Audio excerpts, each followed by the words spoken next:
નમસ્કાર દર્શક મિત્રો, સત્યમેવ જયતે લાઈવ ન્યૂઝમાં આપ સૌનું હાર્દિક સ્વાગત છે। ડભોઈ પુળા ગામે થયેલ હત્યાનો ભેદ પોલીસે ગણતરીના કલાકોમાં ઉકેલ્યો। ગતરોજ હત્યા કરેલી હાલતમાં યુવક હસમુખભાઈનો મૃતદેહ પુળા ગામની સીમમાં કપાસના ખેતરની ધારે મળી આવ્યો। મિત્ર હસમુખ ભુવનભાઈ ચૌહાણને તેના ખેતર નજીક બોલાવી મિત્રોએ જ હત્યા કરી હોવાનો ખુલાસો। હસમુખ પુળા ગામનો રહીશ સિક્યુરિટી ગાર્ડ તરીકે નોકરી કરતો હતો।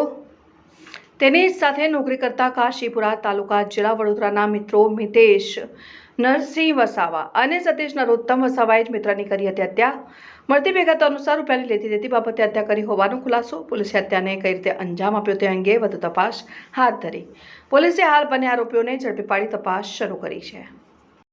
ગઈકાલે ડભોઈ પોલીસ સ્ટેશનમાં એક ગુનો રજીસ્ટર થયેલો છે, જેમાં હસમુખભાઈ ભવનભાઈ ચૌહાણ નાઓનું મર્ડર થયેલાની વિગત જણાઈ આવેલ છે અને તે આધારે તેઓના ભાઈ જયંતિભાઈ નાઓની ફરિયાદ લઈ આગળની તપાસ હાલ ચાલુમાં છે।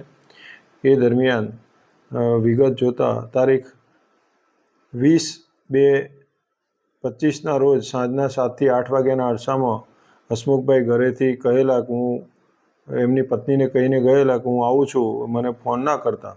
તે અનુસંધાને તે પછી તેઓનો ફોન રાત્રે બંધ થઈ ગયેલો અને શોધખોળ કરતો મળી આવેલા નહીં અને બીજે દિવસે સવારે એટલે કે ગઈકાલે સવારે તેઓની લાશ તેઓના ખેતરની જોડેથી જ મળી આવેલી હતી।